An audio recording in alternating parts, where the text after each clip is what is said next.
Bulldozer Raj എന്ന വാക്ക് കേൾക്കുമ്പോൾ ആരുടെ മനസ്സിലും ആദ്യം തെളിഞ്ഞുവരിക ഉത്തർപ്രദേശ് മുഖ്യമന്ത്രി യോഗി ആദിത്യനാഥിന്റെ പേരല്ലേ? എന്നാൽ യോഗിയെയും വെല്ലുന്ന ആട്ടിൻ തോലടിഞ്ഞ ബുൾഡോസർ ഭരണാധികാരികൾ നമ്മുടെ തൊട്ടയൽപ്പക്കത്ത് തന്നെയുണ്ടെന്നും അത് സംഘപരിവാർ നേതാക്കളല്ല കോൺഗ്രസ് നേതാക്കളാണെന്നും പറഞ്ഞാൽ നിങ്ങൾക്കൊരു അതിശയോക്തിയുണ്ടാകും.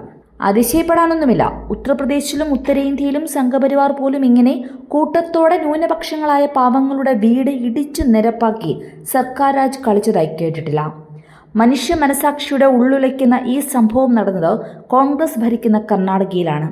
അതും തലസ്ഥാനമായ ബാംഗ്ലൂർ നഗരത്തിന് തൊട്ടടുത്തുള്ള ന്യൂനപക്ഷങ്ങളായ അതിദരിദ്രർ കഴിഞ്ഞ 3.5 പതിറ്റാണ്ടിലേറെയായി ജീവിക്കുന്ന ഗ്രാമങ്ങളിലാണ് കഴിഞ്ഞ ശനിയാഴ്ച പുലർച്ചെ ബുൾഡോസറുകളുമായി പോലീസ് ഇരച്ചെത്തി 300-ലധികം വീടുകൾ മണിക്കൂറുകൾക്കകം ഇടിച്ചു നിരപ്പാക്കി കളഞ്ഞത്. അവിടെ ഭരിക്കുന്നത് യോഗി ആദിത്യനാഥോ സംഘപരിവാർ നേതാക്കളോ അല്ല, സാക്ഷാൽ സിദ്ധരാമയ്യയും DK ശിവകുമാറുമാണ്.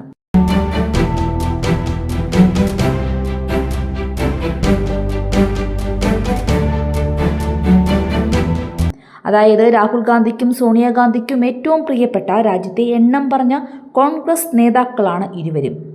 വെള്ളിയാഴ്ച രാത്രി പതിവ് പോലെ ഉറങ്ങാൻ കിടന്ന ബാംഗ്ലൂർ നഗരത്തിന് തൊട്ടടുത്തുള്ള യലഹങ്കയിലെ കൊഗ്ലു ഗ്രാമത്തിൽ ഇത്ര വലിയൊരു ക്രൂരത നടക്കുന്നുള്ള കാര്യം ആരും തിരിച്ചറിഞ്ഞില്ല. അതിദരിദ്രർ തിങ്ങിത്താമസിക്കുന്ന കോളനികളാണ് വസീം ലേഔട്ടും ഫക്കീർ കോളനിയും. ഇതുപോലെയുള്ള നിരവധി കോളനികളാൽ ചുറ്റപ്പെട്ടതാണ് ബാംഗ്ലൂർ നഗരം. ഈ 2 ഗ്രാമങ്ങൾക്ക് മാത്രമായുള്ള പ്രത്യേകത ഇവിടെ താമസിക്കുന്നവരിൽ ഏറെയും മതന്യൂനപക്ഷങ്ങളാണ് എന്നതാണ്.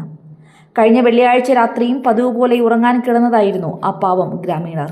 പുലർച്ചെ 3 മണിയോടെ അവരെ ഉണർത്തുന്നത് നൂറുകണക്കിന് പോലീസുകാരും എണ്ണിയാലൊതുങ്ങാത്ത ബുൾഡോസറുകളുമാണ്. ഞൊടിയിടയിൽ വൈദ്യുത് ബന്ധം നിശ്ചലമാകുന്നു. ഉറക്കത്തിൽ നിന്നും ചാടി എഴുന്നേറ്റ് ബഹളം കേട്ട് എല്ലാവരും ഉടുതുണിയിൽ കുഞ്ഞുങ്ങളെയും എടുത്ത് എന്താണ് സംഭവിക്കുന്നത് എന്നുപോലും അറിയാതെ പുറത്തേക്കൂടി. പിന്നീട് അവർക്കൊന്നും തിരിച്ച് തങ്ങളുടെ കൂരകളിലേക്ക് മടങ്ങാനായില്ല. നേരം പുലർന്നു വന്നപ്പോൾ അവർ കാണുന്നത് ഒരു പുരുഷായുസ് കൊണ്ട് നേടിയതെല്ലാം എന്നേക്കുമായി നഷ്ടപ്പെട്ട കാഴ്ചയാണ്. തലേ ദിവസം രാത്രി തങ്ങൾ തലചായ്ച്ച വീടുകളുടെ സ്ഥാനത്തെല്ലാം വെറും മൺകൂമ്പാരങ്ങൾ മാത്രം. വസ്ത്രങ്ങൾ, ഭക്ഷണം, വോട്ടർ കാർഡ്, റേഷൻ കാർഡ്, സർട്ടിഫിക്കറ്റുകൾ, പാഠപുസ്തകങ്ങൾ ഉൾപ്പെടെ അവർ ഇന്നുവരെ ഒരുക്കൂട്ടിയതെല്ലാം ആ മൺകൂനകൾക്കടിയിലായിരിക്കുന്നു. ना कुछ उठाने दे रही, ना कासा ही क्या भी नहीं, ना पीने का पानी, ना खाना, बच्चे ही बड़े ही बीमार भी ही, उनके ऊपर भी रहम नहीं कर रही। नो लोग क्या तुम्हें वक्त नहीं मांगे कि कम से कम 1 दिन या 2 दिन कुछ ने भी उन्होंने खड़को बात नहीं कर रही, एकदम आ रही, सबको चलो चलो ढकल रही और घर पूरा फोड़ रही। दूसरी बात नहीं बोल रही। हाँ, सब बच्चे ही, छोटे छोटे बच्चे ही, बीमार भी घर में, एक व्हील चेयर पर भी ही वहाँ, और वहाँ भी ही अकेले बीमार बुजुर्ग भी ही, उनको तक इनो रहम नहीं कर रही। ये कौन सी गवर्नमेंट है? ऐसा करे कौन सी गवर्नमेंट इनो? बच्चे के बैग्स उठाने, नोटबुक्स, क्या बुक्स बैग्स नहीं, हमारे मेन ATM कार्ड्स, जो भी हमने जरूरत की चीज़ वो सब कुछ नहीं। में अचानक आए बुलडोजर चढ़ाए, लोग आसाम में गए तो ढकर रही, डंडे लेको मार रही। अब एक बच्चा को तो छोटे छोटे बच्चे भी ही, बड़े भी ही, ऐसी ठंड की मौसम में कहाँ सोना उन्होंने, कहाँ जाना। So this today morning they have come without intimating anybody, any intimation, no notice, no prior notice is served. They have come in early morning 6 o'clock while all of them were sleeping. They were on the bed, including small children, women, men, everyone were sleeping. Then they came and they just said, you get out. When people asked why, they have pulled them out, and then they have only asked them to take their cylinders and just come out. People were, they didn't have any clue that, they didn't have any clue, what is happening around them. Before, in front of their eyes, the house that they have built in with very, very hard earned money, they seek arms, they have lived here for 30 plus years, and then within 2 hours, their house is not there. Today we know this is winter, December. I really don't understand the action of the government. How did they even, what was the urgency? അതൊരു പ്രകൃതിക്ഷോഭത്തിൽ സംഭവിച്ചതല്ല. തങ്ങൾ vote ചെയ്തു ജയിപ്പിച്ചു വിട്ട തങ്ങളുടെ MLAയും നിലവിലെ revenue മന്ത്രിയുമായ കൃഷ്ണ ബൈരേഗൌഡയുടെ നേതൃത്വത്തിലുള്ള പോലീസും ഉദ്യോഗസ്ഥരും ചേർന്ന് നടത്തിയ കണ്ണില്ലാത്ത ക്രൂരതയായിരുന്നു. 300ഓളം കുടുംബങ്ങളിലായി 3000-ലേറെ മനുഷ്യരെയാണ് ഒന്നിരട്ടി വെളുത്തപ്പോഴേക്കും അവർ തെരഞ്ഞെടുത്ത സർക്കാർ തന്നെ തെരുവിലേക്ക് ചവിട്ടിത്തള്ളിയത്. അധികാരം കയ്യിൽ കിട്ടിയാൽ കോൺഗ്രസും സംഘപരിവാറും പരസ്പരം തിരിച്ചറിയാത്ത വിധം ഉടൽബന്ധമുള്ളവരാണെന്നതിൻ്റെ നേർസാക്ഷ്യമാണ് ബാംഗ്ലൂർ നഗരപ്രാന്തത്തിലെ യലഹങ്ക എന്ന ഗ്രാമം. സംഭവം നടന്ന് ദേശീയ മാധ്യമങ്ങളെല്ലാം ഹൈലൈറ്റ് ചെയ്തിട്ടും 4 ദിവസം കഴിഞ്ഞിട്ടും കേരളത്തിലെ മാധ്യമങ്ങൾ മാത്രം ഈ വാർത്ത എന്തുകൊണ്ടായിരിക്കും മുക്കിക്കളഞ്ഞത്? കേരളത്തിലെ വികസനവും ദരിദ്രരെ ചേർത്തുപിടിക്കുന്നതും വാർത്തയാക്കാതെ ബോധപൂർവം തിരസ്കരിക്കുന്ന അതേ മാധ്യമങ്ങൾ എന്തുകൊണ്ടായിരിക്കും കർണാടകയിലെ കോൺഗ്രസ് സർക്കാരിൻ്റെ ബുൾഡോസർ രാജ്യം, ന്യൂനപക്ഷ വേട്ടയും ദാരിദ്ര്യവും വാർത്തയാക്കാതെ ഒതുക്കിക്കളഞ്ഞത് എന്നത് ഉത്തരം കിട്ടേണ്ട ചോദ്യമാണ്. സർക്കാരിൻ്റെ ഖരമാലിന്യ സംസ്കരണ യൂണിറ്റ് നിർമ്മിക്കുവാനാണ് പോലും ഈ പാവങ്ങളെ തെരുവിലേക്ക് തള്ളിയത്. 3.5 പതിറ്റാണ്ടിലേറെയായി അവിടെ താമസിച്ചു വരുന്ന ആ പാവങ്ങൾക്ക് നഷ്ടപരിഹാരമായോ അടിയന്തര സഹായമായോ 1 രൂപ പോലും നൽകാതെയാണ് 3000-ലധികം ആളുകളെ ഒരു ദിവസം കൊണ്ട് ഭവനരഹിതരാക്കി തെരുവിലേക്കെറിയുന്ന ഈ ക്രൂരത ചെയ്തിരിക്കുന്നത്.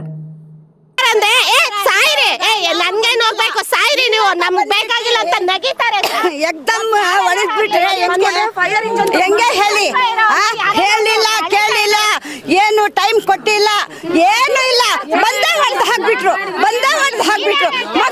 हमारा घर ऐसे पूरा तोड़ डाले. सुबह में आको 6 बजे बोले भी नहीं, कुछ भी नहीं बोले. एक ही बार आके पूरा नोटिस भी नहीं, कुछ भी नहीं, पूरा फोड़ डाले, पूरा आको तोड़ डाले. ऐसा गरीब हमें कहाँ जाए, कहाँ रहे, कहाँ का है?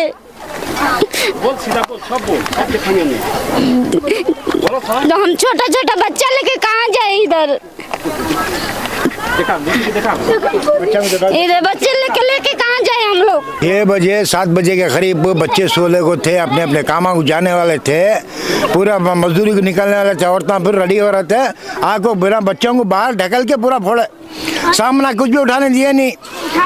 पूरा बीर वहाँ गिलास प्लेट देखो, बच्चा के साइकिल देखो वहाँ कैसा है. ऐसा क्या जुलूम होता सो गरीब आगे पड़ रहे चित्ता करा नहीं कर 500 ग्राम फोड़ को ही. ഒരു മുന്നറിയിപ്പ് പോലും നൽകാത്തതുകൊണ്ട് തന്നെ ഉടുതുണിയല്ലാത്തതെല്ലാം നഷ്ടമാകുന്ന കൊടും ക്രൂരതയ്ക്കാണ് ഈ പാവങ്ങൾ ഇരയായത്. കുടിയൊഴിപ്പിക്കപ്പെട്ടവയിൽ ഒരു കോളനിയുടെ പേർ തന്നെ ഫക്കീർ കോളനി എന്നാണ്. ദരിദ്രർ എന്നാണ് ഫക്കീർ എന്ന അറബി പദത്തിൻ്റെ അർത്ഥം.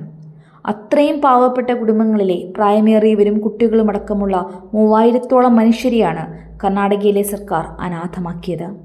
എന്നാൽ ഇതുപോലെയുള്ള നിരവധി കോളനികൾ വേറെയും ബാംഗ്ലൂർ നഗരത്തിനടുത്തായി ഉണ്ടെങ്കിലും അങ്ങോട്ടൊന്നും ആ ബുൾഡോസറുകൾ ഇതുവരെ നീങ്ങിയിട്ടില്ല. ന്യൂനപക്ഷ വിഭാഗങ്ങൾ കൂട്ടത്തോടെ താമസിക്കുന്ന ഈ 2 കോളനികളെ മാത്രം ലക്ഷ്യം വെച്ചതിന് പിന്നിൽ മറ്റു രാഷ്ട്രീയ താല്പര്യങ്ങളുണ്ടോ എന്ന ചോദ്യവും അവിടെ നിന്നു തന്നെ ഉയർന്നു കേൾക്കുന്നുണ്ട്. എവിടെ സമുദായ സംരക്ഷകരുടെ വേഷം കെട്ടിയാടുന്ന മുസ്ലിം ലീഗുകാരും ജമായത്തുകാരും പോപ്പുലർ ഫ്രണ്ടുകാരും? ഈ പാവങ്ങൾക്ക് വേണ്ടി എന്തുകൊണ്ട് ഇതുവരെ നിങ്ങളുടെ ചൂണ്ടുവിരൽ ഉയർന്നില്ല? മുസ്ലിം ന്യൂനപക്ഷങ്ങളുടെ സംരക്ഷണത്തിനായി കോൺഗ്രസിന് വോട്ടുകൾ തേടി നടക്കുന്ന നിങ്ങളെന്തേ അതേ കോൺഗ്രസ് ചെയ്ത ഈ ക്രൂരതയ്ക്കെതിരെ ശബ്ദിക്കാത്തത്? കഴിഞ്ഞ 5 വർഷം കർണാടക സംഘപരിവാർ ഭരിച്ചപ്പോൾ പോലും അവരോട് ഇത്തരമൊരു ക്രൂരത ചെയ്തില്ലെന്ന് പറഞ്ഞ് പൊട്ടിക്കരയുന്ന മുസ്ലിം സ്ത്രീകളുടെ പ്രതികരണങ്ങളും കണ്ണീർച്ചാലുകളും എന്തേ നിങ്ങൾ കാണാതെ പോയി? കൈരളി ന്യൂസ് ഒഴിച്ചുള്ള കേരളത്തിലെ ഒരു മാധ്യമവും ഈ വാർത്ത നൽകാതിരുന്നതിന് പിന്നിൽ പോലും കൃത്യമായ അജണ്ടയുണ്ട്. ആരാണ് നമ്മുടെ മാധ്യമങ്ങളെ നിയന്ത്രിക്കുന്ന ബാഹ്യശക്തി? ഇനി കേരളത്തിലേക്ക് വന്നാൽ ഇത്തരം പാവങ്ങളായ കുടുംബങ്ങളെ കേരളത്തിൻ്റെ തെരുവുകളിൽ നിന്നും തിരഞ്ഞു പിടിച്ച് കണ്ടെത്താനായി സർക്കാർ ഉദ്യോഗസ്ഥരെ നിയമിച്ച ഒരു സർക്കാരുണ്ട് ഇവിടെ. അതവരെ കുടിയൊഴിപ്പിക്കാനായിരുന്നില്ല എന്ന് മറക്കരുത്.